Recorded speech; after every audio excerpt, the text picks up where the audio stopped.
आपपृषि पार्थिवान्युरुरजो अंतरिक्षं सरस्वती निजस्पातु त्रिशधस्ता सप्तधातुः पंचजाता वर्धयन्ति वाजे वाजे हव्याभूत। श्री गुरुभ्यो नमः। हरि ओम। ಆತ್ಮೀಯ ಪ್ರಿಯ ಪ್ರೇಕ್ಷಕ ಮಿತ್ರರೇ, ನಿಮ್ಮೆಲ್ಲರ ಜೀವನ ಸುಖಕರ, ಲಾಭಕರ, ಕ್ಷೇಮಕರವಾಗಿರಲಿ ಅಂತ ನನ್ನ ಆರಾಧ್ಯ ದೇವಿ ಹೊರನಾಡು ಅನ್ನಪೂರ್ಣೇಶ್ವರಿಯ ಪಾದಗಳಿಗೆ ನಮಸ್ಕರಿಸ್ತಾ, ಪ್ರಿಯ ಪ್ರೇಕ್ಷಕ ಮಿತ್ರರೇ, ಮಾಸ ಭವಿಷ್ಯ, ಜುಲೈ ತಿಂಗಳ ಮಾಸ ಭವಿಷ್ಯ ಹೇಗಿದೆ ಅನ್ನುವಂಥದ್ದನ್ನ ಈ ವಿಡಿಯೋಲ್ಲಿ ನಾವು ನೋಡೋಣ. ಏತನ್ಮಧ್ಯೆ ಗ್ರಹಸ್ಥಿತಿಗಳ ಅನುಸಾರವಾಗಿ ಯಾವ್ಯಾವ ಗ್ರಹಗಳ ಬದಲಾವಣೆಗಳಿದೆ ಅನ್ನುವಂಥ ಕುರಿತು ಮಾಹಿತಿಯನ್ನು ಕೊಡ್ತೇನೆ. ಮೊದಲಿಗೆ ವಿಶೇಷವಾಗಿ ಶುಕ್ರ ಗ್ರಹ ಕರ್ಕಾಟಕ ರಾಶಿಗೆ ಪ್ರವೇಶವಾಗ್ತಾ ಇದ್ದಾರೆ. ದಿನಾಂಕ 6ನೇ ತಾರೀಕು 7ನೇ ತಿಂಗಳು ಶುಕ್ರ ಮಿಥುನ ರಾಶಿಯಿಂದ ಕರ್ಕಾಟಕ ರಾಶಿಗೆ ಪ್ರವೇಶವಾಗ್ತಾ ಇದ್ದಾರೆ. ಹಾಗೆ ಕುಜ 12ನೇ ತಾರೀಕಿನವರೆಗೂ ಮೇಷರಾಶಿಯಲ್ಲೇ ಇದ್ದು 12ನೇ ತಾರೀಕು ವೃಷಭ ರಾಶಿಗೆ ಪ್ರವೇಶವಾಗ್ತಾ ಇದ್ದಾರೆ. ಗುರುವಿನೊಂದಿಗೆ ಸೇರಿ ಗುರು ಮಂಗಲ ಯೋಗ ಅನ್ನುವಂಥ ಯೋಗವನ್ನು ಉತ್ಪತ್ತಿ ಮಾಡ್ತಾ ಇದ್ದಾರೆ. ಹಾಗೆ ಸೂರ್ಯ 16ನೇ ತಾರೀಕು ಕರ್ಕಾಟಕ ರಾಶಿಗೆ ಪ್ರವೇಶವಾಗ್ತಾ ಇದ್ದಾರೆ. ಮಿಥುನ ರಾಶಿಯಿಂದ ಕರ್ಕಾಟಕ ರಾಶಿಗೆ ಪ್ರವೇಶವಾಗ್ತಾ ಇದ್ದಾರೆ. ಸ್ನೇಹಿತನ ಮನೆಯಿಂದ ಇನ್ನೊಂದು ಸ್ನೇಹಿತನ ಮನೆಗೆ ಹೋಗ್ತಾ ಇದ್ದಾರೆ. ಇನ್ನು 19ನೇ ತಾರೀಕು ಬುಧ ಸಿಂಹರಾಶಿ ಅಂದರೆ ಕರ್ಕಾಟಕ ರಾಶಿಯಲ್ಲಿದ್ದಂಥ ಬುಧ, ಶತ್ರುವ್ಯ ಸ್ಥಾನದಲ್ಲಿದ್ದಂಥ ಬುಧ ಸಿಂಹರಾಶಿಗೆ ಪ್ರವೇಶ ಮಾಡ್ತಾ ಇದ್ದಾರೆ. ಹಾಗೆ 31ನೇ ತಾರೀಕು ಜುಲೈ ತಿಂಗಳು ಶುಕ್ರ ಶತ್ರುವಿನ ಮನೆಗೆ ಕರ್ಕಾಟಕ ರಾಶಿಯಿಂದ ಸಿಂಹರಾಶಿಗೆ ಪ್ರವೇಶವಾಗ್ತಾರೆ. ಇದು ಗ್ರಹಗಳ ಬದಲಾವಣೆ ಈ ಜುಲೈ ತಿಂಗಳಲ್ಲಿ ನಡೆಯುವಂಥದ್ದು. ಸರಿ, ಆಷಾಢ ಮಾಸ ಅನ್ನುವಂಥದ್ದು ಜುಲೈ ತಿಂಗಳಲ್ಲೇ ನಮಗೆ ಬರುವಂಥದ್ದು. ಪ್ರಾರಂಭ ಆಗೋದು ಯಾವಾಗ? 6ನೇ ತಾರೀಕು ಜುಲೈ ಅಂದರೆ 7ನೇ ತಿಂಗಳು. 6ನೇ ತಾರೀಕು 7ನೇ ತಿಂಗಳು 2024ಕ್ಕೆ ಪ್ರಾರಂಭವಾಗುವಂತಹ ಆಷಾಢ ಮಾಸ ಸಮಾಪ್ತಿಯಾಗೋದು 4ನೇ ತಾರೀಕು 8ನೇ ತಿಂಗಳು ಅಂದರೆ ಆಗಸ್ಟ್ ನಿಮಗೆ ಸಮಾಪ್ತಿಯಾಗತ್ತೆ. ಪೌರ್ಣಮಿ ಬಂದು 21ನೇ ತಾರೀಕು ಜುಲೈ ನಿಮಗೆ ಪೌರ್ಣಮಿ, ಗುರು ಪೌರ್ಣಮಿ ಅಂತ. ಆದರೆ ಹಿಂದಿನ ದಿನನೇ ಪ್ರಾರಂಭ ಆಗುತ್ತೆ, 20ನೇ ತಾರೀಕೆ ಪ್ರಾರಂಭ ಆಗ್ಬಿಡುತ್ತೆ ನಿಮಗೆ ಪೌರ್ಣಮಿ. 2 ದಿನಗಳ ಪೌರ್ಣಮಿ ಇರುತ್ತೆ, ಬಟ್ ಗುರು ಪೌರ್ಣಮಿ ಆಚರಣೆ 21ನೇ ತಾರೀಕು ಮಾಡುವಂಥದ್ದು. ಇನ್ನು ಅಮಾವಾಸ್ಯೆ ಆಗಸ್ಟ್ 4ನೇ ತಾರೀಕಿಗೆ ಅಮಾವಾಸ್ಯೆ ಸಮಾಪ್ತಿ ಆಗುತ್ತೆ. ಅವತ್ತು ಜ್ಯೋತಿರ್ಭೀಮೇಶ್ವರ ವ್ರತ, ನಾಗರ ಅಮಾವಾಸ್ಯೆ ಅಂತ ಹೇಳ್ತೀವಿ. ಅವತ್ತು ಆಷಾಢ ಮಾಸ ಸಮಾಪ್ತಿ. ಒಟ್ಟಾರೆ ಆಷಾಢ ಮಾಸದ ಬಗ್ಗೆ ತಿಳ್ಕೊಂಡ್ರಿ. ಇನ್ನು ಆಷಾಢ ಮಾಸದಲ್ಲಿ 4 ಶುಕ್ರವಾರಗಳು ವಿಶೇಷವಾಗಿ ಬರುತ್ತೆ. 4 ಶುಕ್ರವಾರವು ಅಮ್ಮನವರಿಗೆ ಪ್ರೀತಿಯಾಗಿರತಕ್ಕಂಥ ಸಂದರ್ಭ. ಆಷಾಢ ಶುಕ್ರವಾರ ಪೂಜೆ ಅಥವಾ ವ್ರತ ಅನ್ನುವಂಥ ರೀತಿಯಲ್ಲೇ ಕರಿತೀವಿ. ನೋಡಿ, ಆಷಾಢ ಮಾಸದ ವಿಚಾರದಲ್ಲಿ 12ನೇ ತಾರೀಕು ಜುಲೈ 12ನೇ ತಾರೀಕು ಒಂದು ಆಷಾಢ ಅಮಾವಾಸ್ಯೆ ಮೊದಲನೇದು. ಹಾಗೆ 19ನೇ ತಾರೀಕು 2ನೇ ಆಷಾಢ ಶುಕ್ರವಾರ. ಹಾಗೆ 26ನೇ ತಾರೀಕು ಜುಲೈ 3ನೇ ಆಷಾಢ ಶುಕ್ರವಾರ. ಹಾಗೆ ಆಗಸ್ಟ್ 2ನೇ ತಾರೀಕು 4ನೇ ಆಷಾಢ ಶುಕ್ರವಾರ. ಈ 4 ಆಷಾಢ ಶುಕ್ರವಾರದಲ್ಲೂ ಲಕ್ಷ್ಮೀ ಪೂಜೆಗೆ ಬಹಳ ವಿಶೇಷ. ಅದರ ಬಗ್ಗೆ ಇನ್ನೊಂದು ವಿಡಿಯೋ ಮಾಡ್ತೇನೆ ನಾನು. ಕಲಶ ಇಟ್ಟು ಲಕ್ಷ್ಮಿಯ ಪೂಜೆಯನ್ನು ಮಾಡುವಂಥದ್ದು ಬೆಳಗ್ಗೆ ಅಥವಾ ಸಂಜೆ 2 ಸಮಯದಲ್ಲೂ ವಿಶೇಷ. ಅದನ್ನು ನೋಡಿಕೊಂಡು ನೀವು ಮಾಡುವಂಥದ್ದು ಒಳ್ಳೆಯದು. ಇನ್ನು 16ನೇ ತಾರೀಕು ಜುಲೈ 16ನೇ ತಾರೀಕು ಉತ್ತರಾಯಣ ಪುಣ್ಯಕಾಲ ಹೋಗಿ ದಕ್ಷಿಣಾಯನ ಪುಣ್ಯಕಾಲ ಪ್ರಾರಂಭ ಆಗುತ್ತೆ. ಅಲ್ಲಿಗೆ ನಮಗೆ 6 ತಿಂಗಳು ದಕ್ಷಿಣಾಯನ ಅಂತ ಹೇಳ್ತೀವಿ. ಸೂರ್ಯ ತನ್ನ ಪಥವನ್ನು ಬದಲಾವಣೆ ಮಾಡಿ ಪ್ರಯಾಣ ಮಾಡುವಂಥ ಸಂದರ್ಭ ಪ್ರಾರಂಭ ಆಗುತ್ತೆ. ಸರಿ, ಹಾಗಾದರೆ ಹೇಗಿದೆ ದ್ವಾದಶ ರಾಶಿ ಗೋಚಾರ ಫಲದಲ್ಲಿ ಕನ್ಯಾ ರಾಶಿ ಹೇಗಿದೆ? ಕನ್ಯಾ ರಾಶಿಯವರ ಮಾಸ ಭವಿಷ್ಯ ಈ ತಿಂಗಳಲ್ಲಿ ನೋಡಿ. ಸಾಧಾರಣವಾಗಿ ಕನ್ಯಾ ರಾಶಿಗೆ ಗುರುಬಲ ಬಂದಿದೆ ಅನ್ನುವಂಥದ್ದು ಒಂದು ಒಳ್ಳೆಯ ಸಂಗತಿ. ಆದರೆ ಕನ್ಯಾ ರಾಶಿಯ ವ್ಯಕ್ತಿಗಳಿಗೆ ಗುರುಬಲ ಬಂದಾಗಲಿಂದಲೂ ಕೆಲವೊಬ್ಬರಿಗೆ, ಎಲ್ಲರಿಗೂ ಅಲ್ಲ, ಕೆಲವೊಬ್ಬರಿಗೆ ಇನ್ನೂ ಅನುಕೂಲಗಳು ಪ್ರಾಪ್ತಿಯಾಗಿಲ್ಲ. ನೀವು ಕಮೆಂಟ್ ಮಾಡ್ತೀರಾ, ನನಗೆ ಗೊತ್ತಾಗುತ್ತೆ. ಖಂಡಿತವಾಗಲೂ ಇನ್ನೂ ಅನುಕೂಲಗಳಾಗಿಲ್ಲ, ಗುರುವಿಂದ ಏನೂ ಸಿಕ್ಕಿಲ್ಲ ಅಂತಂದರೆ ನಿಮ್ಮ ಮೂಲ ಜಾತಕದಲ್ಲಿ ಏನಾದರೂ ಸಮಸ್ಯೆ ಇರ್ಬೋದಾ ಅನ್ನುವಂಥದ್ದನ್ನು ಒಮ್ಮೆ ನಿಮ್ಮ ಜಾತಕವನ್ನು ಒಂದು ನುರಿತ ಜ್ಯೋತಿಷ್ಯರಿಗೆ ತೋರಿಸ್ಕೊಂಡು ವೇದಿಕ್ ಅಸ್ಟ್ರಾಲಜಿ, ಹೈಯರ್ ಅಸ್ಟ್ರಾಲಜಿ ಪ್ರೆಡಿಕ್ಷನ್ಸನ್ನು ಮಾಡಿಸಿ ಗುರುಬಲ ಬಂದಿದೆ ಆದರೂ ನನಗೆ ಯಾಕೆ ಒಳ್ಳೆ ಫಲ ಸಿಗ್ತಾ ಇಲ್ಲ ಅನ್ನುವಂಥದ್ದನ್ನು ತೋರಿಸ್ಕೊಂಡು ಒಂದು ಕ್ಲಾರಿಫೈ ಮಾಡಿಕೊಂಡು ಏನಾದರೂ ಪರಿಹಾರಗಳಿದ್ರೆ ಮಾಡ್ಕೊಳ್ಳಿ. ಗುರುಬಲ ನಿಮಗೆ ಶುರುವಾಗಿ ಈಗಾಗಲೇ 2 ತಿಂಗಳು ಆಗೋಯ್ತಲ್ಲ, ಇನ್ನು ಸುಮಾರು 10 ತಿಂಗಳು ಇರೋದು, ಅಷ್ಟೊಳಗೆ ನೀವು ಆ ಗುರುಬಲವನ್ನು ಎಂಜಾಯ್ ಮಾಡಬೇಕಲ್ವಾ. ಅದಕ್ಕೋಸ್ಕರ ನಾನು ಒಂದು ಸಣ್ಣ ಮಾಹಿತಿಯನ್ನು ನಿಮಗೆ ಕೊಡ್ತಾ ಇದ್ದೀನಿ. ಸರಿ, ಗುರು ನಿಮಗೆ ಭಾಗ್ಯಸ್ಥಾನದಲ್ಲಿದ್ದಾರೆ. ನಿಮಗೆ ಚತುರ್ಥಾಧಿಪತಿ ಹಾಗೂ ಸಪ್ತಮಾಧಿಪತಿ, ವಿವಾಹ, ಪಾರ್ಟ್ನರ್ಶಿಪ್ಪು, ಸುಖ ಇತ್ಯಾದಿಗಳಿಗೆ ಅಧಿಪತಿ ಆಗಿರತಕ್ಕಂಥ, ಸ್ಥಾನಾಧಿಪತಿ ಆಗಿರತಕ್ಕಂಥ ಗುರು ಭಾಗ್ಯದಲ್ಲಿದ್ದಾಗ ಭಾಗ್ಯ ಫಲಗಳನ್ನೇ ಕೊಡಬೇಕು. ಖಂಡಿತ ಕೊಟ್ಟೇ ಕೊಡ್ತಾರೆ. ಇದು ಪ್ರಕೃತಿಯ ನಿಯಮ, ಕೊಡಲೇಬೇಕು. ಹಾಗಿದ್ದಾಗ ಖಂಡಿತವಾಗಲೂ ಅದು ಸಕ್ಸಸ್ ಅನ್ನುವಂಥದ್ದು ನಿಮಗೆ ಕಾಣುತ್ತೆ. ಬಟ್ ಅದ್ರ ರಿಲೇಟೆಡ್ ಆಗಿ ಏನಾದರೂ ಒಂದು ಗ್ರಹ ಸ್ಥಿತಿಗಳ ಬದಲಾವಣೆ ಕುರಿತು ನೀವು ಜ್ಯೋತಿಷ್ಯರನ್ನು ಭೇಟಿ ಮಾಡಬೇಕು. ಗುರುವಿಂದ ನಿಮಗೆ ಒಳ್ಳೆಯ ಫಲವೇ ಇದೆ, ಕೆಟ್ಟ ಫಲ ಇಲ್ಲ. ಆದರೂ ಶನಿಯಿಂದನೂ ಕೂಡ ನಿಮಗೆ ಒಳ್ಳೆಯ ಫಲವೇ.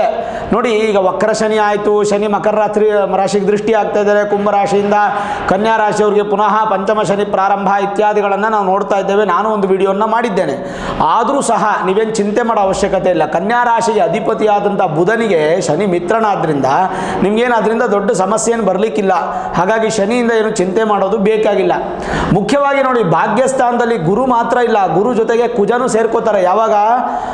ವಿಶೇಷವಾಗಿ 12ನೇ ತಾರೀಕು, ಜುಲೈ 12ನೇ ತಾರೀಕಿನಿಂದ ಕನ್ಯಾ ರಾಶಿಯವರಿಗೆ ಭಾಗ್ಯಸ್ಥಾನದಲ್ಲಿ ಗುರುಮಂಗಲ ಯೋಗ ಅನ್ನುವಂಥ ಯೋಗ ಪ್ರಾಪ್ತಿ.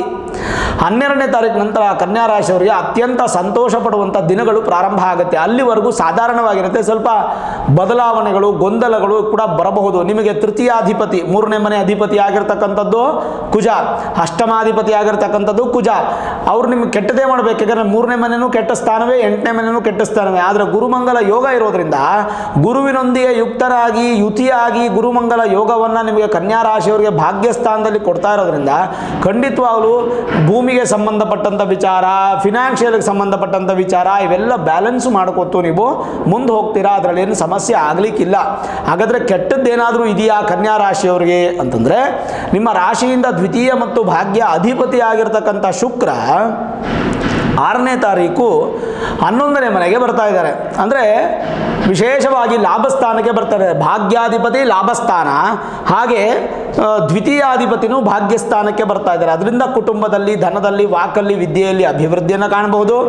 ಉದ್ಯೋಗ ವ್ಯಾಪಾರದಲ್ಲೂ ಉನ್ನತಿಯನ್ನು, ಅಭಿವೃದ್ಧಿಯನ್ನು ಕಾಣಬಹುದು. ಜೊತೆಗೆ ಈ ಕೆಲವೊಂದಿಷ್ಟು ನಿಮ್ಮ ಮೇಲೆ ಅಪಪ್ರಚಾರ ಆಗುವಂಥದ್ದು, ಕೆಲವೊಂದಿಷ್ಟು ನಿಮ್ಮ ಮೇಲೆ ಗೂಬೆ ಕೂಡಿಸ್ಕೊಳ್ಳುವಂಥದ್ದು, ನಿಮ್ಮ ಮೇಲೆ ಏನಾದರೂ ಚಾಡಿ ಹೇಳುವಂಥದ್ದು, ಅಥವಾ ನಿಮ್ಮನ್ನು ಶಿಕ್ಷೆಗೆ ಗುರಿ ಮಾಡೋ ರೀತಿಯಾಗಿ ನಿಮ್ಮನ್ನು ಟಾರ್ಗೆಟ್ ಮಾಡುವಂಥದ್ದು, ಈ ಥರದ್ದೆಲ್ಲ ಸಾಧ್ಯತೆಗಳು ಹೆಚ್ಚಾಗಿರುತ್ತೆ. ಇದನ್ನು ನೀವೇ ಬ್ಯಾಲೆನ್ಸ್ ಮಾಡಬೇಕು. ಓವರಾಲ್ ಹೇಳ್ಬೇಕಾದ್ರೆ ಭಾಗ್ಯಾಧಿಪತಿ ಲಾಭಸ್ಥಾನದಲ್ಲಿರ್ತಕ್ಕಂಥದ್ದು ಒಳ್ಳೆ ಫಲ. ಜೊತೆಗೇನಪ್ಪ ಅಂದರೆ ದ್ವಿತೀಯಾಧಿಪತಿ ಲಾಭಸ್ಥಾನದಲ್ಲಿರ್ತಕ್ಕಂಥದ್ದು ಒಳ್ಳೆ ಫಲ. ಶುಕ್ರನಿಂದ ನಿಮಗೆ ಕೆಟ್ಟದ್ದಿಲ್ಲ, ಕುಜನಿಂದ ಕೆಟ್ಟದ್ದಿಲ್ಲ, ಗುರುವಿನಿಂದ ಕೆಟ್ಟದ್ದಿಲ್ಲ, ಶನಿಯಿಂದ ಕೆಟ್ಟದ್ದಿಲ್ಲ. ಆದರೆ ನಿಮ್ಮ ರಾಶ್ಯಾಧಿಪತಿ ಹಾಗೂ ದಶಮಾಧಿಪತಿ ಬುಧ 19ನೇ ತಾರೀಕಿನವರೆಗೂ ನಿಮಗೆ ಚೆನ್ನಾಗಿರೋದಿಲ್ಲ. ಎಲ್ಲಿರ್ತಾರೆ? ಲಾಭಸ್ಥಾನದಲ್ಲೇ ಇರ್ತಾರೆ, ಬಟ್ ಶತ್ರುವಿನ ಮನೆಯಲ್ಲಿರ್ತಾರೆ. ಈ ಶತ್ರು ಸ್ಥಾನದಲ್ಲಿ ಏನೇ ಇದ್ದರೂ ಕೂಡ ಅಷ್ಟೊಂದು ಅಭಿವೃದ್ಧಿಯನ್ನು ಕಾಣಲಿಕ್ಕಿಲ್ಲ. ಶತ್ರು ಸ್ಥಾನದಲ್ಲಿ ವೃದ್ಧಿಯನ್ನು ಕಾಣಬೇಕಂತಂದರೆ, ವೃದ್ಧಿ ನಿಮಗೆ ಅಭಿವೃದ್ಧಿಯ ದಾರಿಗೆ ಹೋಗಬೇಕು ಅಂತಂದರೆ ಖಂಡಿತವಾಗಲೂ ನೀವು ಕೆಲವೊಂದಿಷ್ಟು ಬುಧನಿಗೆ, ಅಂದರೆ ನಿಮ್ಮ ರಾಶ್ಯಾಧಿಪತಿ ಆದ್ದರಿಂದ ವಿಷ್ಣು ಸಹಸ್ರನಾಮವನ್ನು ಹೇಳ್ಕೊಳ್ಳುವಂಥದ್ದು ಅಥವಾ ಕೇಳುವಂಥದ್ದು, ಅಥವಾ ಪುರುಷ ಸೂಕ್ತಂ ಅನ್ನುವಂಥ ಒಂದು ಮಂತ್ರ ಬರುತ್ತೆ, ಅದು ಯೂಟ್ಯೂಬಲ್ಲಿ ಸಿಗುತ್ತೆ ನಿಮಗೆ. ಅದನ್ನು ಡೌನ್ಲೋಡ್ ಮಾಡಿ ಪ್ರತಿನಿತ್ಯ ಕೇಳುವಂಥದ್ದು, ಇಲ್ಲ ನನಗೆ ಬರುತ್ತೆ ಗುರುಗಳಂದರೆ ಹೇಳಿ ಜಪ ಮಾಡುವಂಥದ್ದು ಭಾಳ ಒಳ್ಳೆಯದು. ಕನ್ಯಾ ರಾಶಿಯವರು ಇದೊಂದು ಮಾತ್ರ ಮಾಡಬೇಕು. 19ನೇ ತಾರೀಕಿನವರೆಗೂ ಬುಧ ನಿಮಗೆ ಚೆನ್ನಾಗಿಲ್ಲ. 19ನೇ ತಾರೀಕುವರೆಗೂ ವಿದ್ಯಾರ್ಥಿಗಳಿಗೆ ಲಾಭ ಇಲ್ಲ. 19ನೇ ತಾರೀಕುವರೆಗೂ ವ್ಯಾಪಾರದಲ್ಲಿ ಅಭಿವೃದ್ಧಿ ಇಲ್ಲ. 19ನೇ ತಾರೀಕುವರೆಗೂ ಯಾವುದೇ ವ್ಯವಹಾರಗಳಾಗಲ್ಲ. 19ನೇ ತಾರೀಕುವರೆಗೂ ಯಾವುದೇ ಸುಖ ಸೌಖ್ಯ, ಧನವೃದ್ಧಿ, ಲಾಭ ಇತ್ಯಾದಿಗಳು ಪಡೀಲಿಕ್ಕೆ ಆಗಲ್ಲ. ಅದರ ನಂತರ ಆದರೆ ಇದೆಲ್ಲವೂ ಕೂಡ ಸ್ಲೋವಾಗಿ ಇಂಪ್ರೂವ್ ಆಗ್ತಾ ಹೋಗುತ್ತೆ. ಏನು ಭಯಪಡೋ ಅವಶ್ಯಕತೆ ಇಲ್ಲ. ಇನ್ನು ಮೇಲಾಗಿ ಕೆಲವೊಂದಿಷ್ಟು ಬದಲಾವಣೆಗಳು ಏನು ಅನ್ನುವಂಥದ್ದನ್ನು ನಾವು ನೋಡಬೇಕು.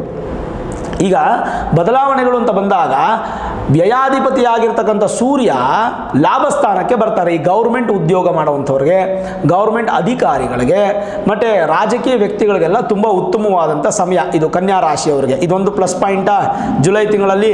ಎರಡನೇದೇನಪ್ಪ ಅಂತಂದರೆ ಈ ಹೋಟೆಲ್ ಮಾಲೀಕರಿಗೆ, ಹೋಟೆಲ್ ನಡೆಸುವಂಥವರಿಗೆ, ಜೊತೆಗೆ ವ್ಯವಸಾಯ ಮಾಡುವಂಥ ರೈತರಿಗೆ ತುಂಬ ಪ್ಲಸ್ ಪಾಯಿಂಟ್. ಇದೊಂದು ಅಭಿವೃದ್ಧಿನ. ತಂದೆ ತಾಯಿಯಿಂದ ಬರುವಂಥ ಆಸ್ತಿಗಳ ವಿಚಾರ ತಗಾದೆಗಳಿದ್ದರೆ, ದಾಯಾದಿಗಳ ಜಗಳಗಳಿದ್ದರೆ, ಇತ್ಯಾದಿಗಳಿದ್ದರೆ ಅದೆಲ್ಲ ದೂರವಾಗುವಂಥ ಸಂದರ್ಭವ. ಈ ಥರದ್ದೆಲ್ಲವೂ ಅನುಕೂಲಗಳು ಕೂಡ ನಿಮಗೆ ಸೂರ್ಯನಿಂದ ಸಿಗುತ್ತೆ. ವ್ಯಯಾಧಿಪತಿ ಲಾಭದಲ್ಲಿದ್ದಾನೆ ಅಂದರೆ ಒಳ್ಳೆ ಫಲ, ಒಳ್ಳೆ ನಿದ್ರೆ, ಒಳ್ಳೆ ಆಹಾರ, ಒಳ್ಳೆ ಭೋಜನ, ಹೊಟ್ಟೆ ತುಂಬ ಊಟ, ಸಂತೋಷದ ವಾತಾವರಣ ನಿಮಗೆ ಅಭಿವೃದ್ಧಿ ಆಗುತ್ತೆ ವಿನಃ ಕನ್ಯಾ ರಾಶಿಯವರಿಗೆ ಬೇರೆ ಏನು ಸಮಸ್ಯೆಗಳು ಬರಲಿಕ್ಕಿಲ್ಲ. ಜನರಲೈಸ್ ಆಗಿ ನೋಡೋದಾದರೆ ಶುಭದಾಯಕ. ಷೇರು ವ್ಯವಹಾರದಲ್ಲಿ ಹಣ ಹೂಡಿಕೆಯಲ್ಲಿ ಅಭಿವೃದ್ಧಿ ಆಗುತ್ತೆ. ನಿಮ್ಮ ಬುದ್ಧಿ ಮತ್ತು ಕಷ್ಟದ ಶ್ರಮದಿಂದ, ಪರಿಶ್ರಮದಿಂದ ಜಯಪ್ರಾಪ್ತಿ. ಸಹೋದರರಿಂದ ಇರುವಂಥ ಮನಸ್ತಾಪಗಳು ದೂರವಾಗುವಂಥ ಸಾಧ್ಯತೆ. ಉದಾರ ಮನಸ್ಸು ನಿಮ್ಮದಾಗತ್ತೆ. ದೇವಾಲಯ ದರ್ಶನ ಹಾಗೂ ಪ್ರಯಾಣ ಹೆಚ್ಚಾಗಿರುತ್ತೆ. ಬಂಗಾರ ಹಾಗೂ ಲೋಹಗಳನ್ನು ಖರೀದಿ ಮಾಡುವಂಥವರು ಅಥವಾ ವ್ಯಾಪಾರ ಮಾಡುವಂಥವರು ತುಂಬ ಒಳ್ಳೆ ಫಲವನ್ನು ಅನುಭವಿಸ್ತೀರಾ. ತೃಪ್ತಿದಾಯಕ ಏನಂದರೆ ಎಲ್ಲರೂ ಇಷ್ಟಪಡುವಂಥ ಸ್ವಭಾವ ನಿಮ್ಮದಾಗುತ್ತೆ. ಶಿಕ್ಷಕರಿಗೆ ಹಾಗೂ ವಿದ್ಯಾರ್ಥಿಗಳಿಗೆ ಉತ್ತಮವಾದಂಥ ಫಲ ಈ ತಿಂಗಳು. ಭೂಮಿ ವ್ಯವಹಾರದಲ್ಲಿ ಸಣ್ಣ ಪುಟ್ಟ ಅಡಚಣೆಗಳಾದರೂ ಮುಂದುವರಿಯುತ್ತೆ. ಎಚ್ಚರ ವಹಿಸಬೇಕು, ಮೋಸ ಹೋಗುವಂಥ ಸಾಧ್ಯತೆಗಳಿರುತ್ತೆ. ಕುಟುಂಬ ಸಮೇತ ಪ್ರಯಾಣ ಹಾಗೂ ಸಂತೋಷದ ವಾತಾವರಣ. ವಿದ್ಯಾರ್ಥಿಗಳಿಗೆ ಈ ತಿಂಗಳು ತುಂಬ ಒಳ್ಳೆಯ ಫಲ ಸಿಗುತ್ತೆ. ವಾಹನ ಚಾಲನೆಯಲ್ಲಿ ಮಾತ್ರ ಕನ್ಯಾ ರಾಶಿಯವರು ಎಚ್ಚರವನ್ನು ವಹಿಸ್ತಕ್ಕಂಥದ್ದು ಒಳ್ಳೆಯದು. ಅತ್ಯಂತ ಶುಭದಾಯಕ ಅಂದರೆ ನಿಮ್ಮ ಕೆಲಸ ಕಾರ್ಯಗಳಲ್ಲಿ ಜಯಪ್ರಾಪ್ತಿ, ಅಧಿಕ ಧನಲಾಭ. ದೇವಸ್ಥಾನ ದರ್ಶನದ ಜೊತೆಗೆ ನೀವು ಸೇವೆಯನ್ನು ಮಾಡುವಂಥ ಯೋಗ ನಿಮಗೆ ಸಿಗುತ್ತೆ.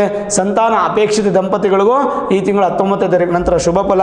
ಆರೋಗ್ಯದಲ್ಲಿ ವೃದ್ಧಿ, ಯತ್ನ ಕಾರ್ಯಗಳಲ್ಲಿ ಜಯಪ್ರಾಪ್ತಿ. ರಾಜಕೀಯ ಕ್ಷೇತ್ರದಲ್ಲಿ ಅಭಿವೃದ್ಧಿ. ಸರ್ಕಾರಿ ಕೆಲಸಗಳಲ್ಲಿ ಅಭಿವೃದ್ಧಿ ಆಗ್ತಾ. ಕಾಂಟ್ರಾಕ್ಟ್ ಮಾಡುವಂಥವ್ರಿಗೆಲ್ಲ ತುಂಬ ಚೆನ್ನಾಗಿರುತ್ತೆ. ಗೌರ್ಮೆಂಟ್ ಜೊತೆ ಬಿಸ್ನೆಸ್ ಮಾಡ್ತಾ ಇರ್ತಕ್ಕಂಥವ್ರಿಗೆ ಒಳ್ಳೆ ಫಲ ಇರುತ್ತೆ. ಅದೃಷ್ಟದ ಮಾಸ ಅನ್ನುವಂಥದ್ದು ಕನ್ಯಾ ರಾಶಿಯವರಿಗೆ ಸಿಗುವಂಥದ್ದು. ಓವರಾಲ್ ನೋಡಿದಾಗ ಕನ್ಯಾ ರಾಶಿಯವರಿಗೆ ಯಾವುದೇ ಥರದ ನೆಗೆಟಿವಿಟಿ ಕಾಣ್ತಾ ಇಲ್ಲ. ಅದೇನೇ ನೆಗೆಟಿವಿಟಿ ಇದ್ದರೂ ಕೂಡ ಅದನ್ನು ದೂರ ಮಾಡಿಕೊಂಡು ಅದನ್ನು ಸರಿ ಮಾಡ್ಕೊಳ್ಳೋದಕ್ಕೆ ಖಂಡಿತವಾಗ್ಲೂ ನಿಮಗೆ ಸಕ್ಸಸ್ ಕಡೆಗೆ ಹೋಗೋದಕ್ಕೆ ಅಭಿವೃದ್ಧಿಯನ್ನು ಕೊಡುತ್ತೆ. ವಿಷ್ಣು ಸಹಸ್ರನಾಮ ಹಾಗೂ ಪುರುಷ ಸೂಕ್ತವನ್ನು ಪ್ರತಿನಿತ್ಯ ಕೇಳುವಂಥದ್ದು ಅಥವಾ ಹೇಳುವಂಥದ್ದು ನಿಮಗೆ ಈ ತಿಂಗಳಲ್ಲಿ ಅತ್ಯಂತ ಶುಭ ಫಲವನ್ನು ಕೊಡುತ್ತೆ. ಏನೇ ಇದ್ರೂ ಕಮೆಂಟ್ ಮುಖಾಂತರ ಮಾಡಿ. ಯಾಕೆಂದರೆ ಗುರುಬಲ ಬಂದಿದ್ರೂ ನಮ್ಮ ಫಲ ಸಿಗ್ತಾ ಇಲ್ಲ ಅಂತಂದರೆ ನಿಮ್ಮ ಜಾತಕವನ್ನು ಒಮ್ಮೆ ಯಾರ ಹತ್ರ ಆದರೂ ಒಳ್ಳೆ ನುರಿತ ಜ್ಯೋತಿಷ್ಯರ ಹತ್ರ ತೋರಿಸ್ಕೊಂಡು ವೇದಿಕ್ ಅಸ್ಟ್ರಾಲಜಿ, ಹೈಯರ್ ಅಸ್ಟ್ರಾಲಜಿ ಪ್ರಿಡಿಕ್ಷನ್ಸನ್ನು ಮಾಡಿಸ್ಕೊಂಡು ಪರಿಹಾರವನ್ನು ಮಾಡ್ಕೊಳ್ಳಿ. ಖಂಡಿತ ಒಳ್ಳೆ ಫಲ ಸಿಗುತ್ತೆ. ಈ ವಿಡಿಯೋ ಇಷ್ಟ ಆಗಿದ್ದರೆ ಲೈಕ್ ಮಾಡಿ, ಶೇರ್ ಮಾಡಿ. ಮುಖ್ಯವಾಗಿ ನಮ್ಮ ಚಾನಲ್ಗೆ ಸಬ್ಸ್ಕ್ರೈಬ್ ಮಾಡ್ಕೊಳ್ಳಿ. ಬೆಲ್ ಐಕಾನನ್ನು ಪ್ರೆಸ್ ಮಾಡಿ. ಪ್ರತಿನಿತ್ಯ ನಾನು ಪೂಜೆ ಮಾಡುವಂತಹ ನನ್ನ ಆರಾಧ್ಯ ದೇವಿ ಹೊರನಾಡು ಅನ್ನಪೂರ್ಣೇಶ್ವರಿ ಆಶೀರ್ವಾದ, ಅನುಗ್ರಹ ಸದಾಕಾಲ ಮತ್ತೊಮ್ಮೆ ನಿಮ್ಗೆ ಸಿಗಲಿ ಅಂತ ಪ್ರಾರ್ಥನೆ ಮಾಡ್ತಾ ಸರ್ವೇ ಜನಾಃ ಸುಖಿನೋ ಭವಂತು, ಸಮಸ್ತ ಸನ್ಮಂಗಳ ನಿಭವಂತು.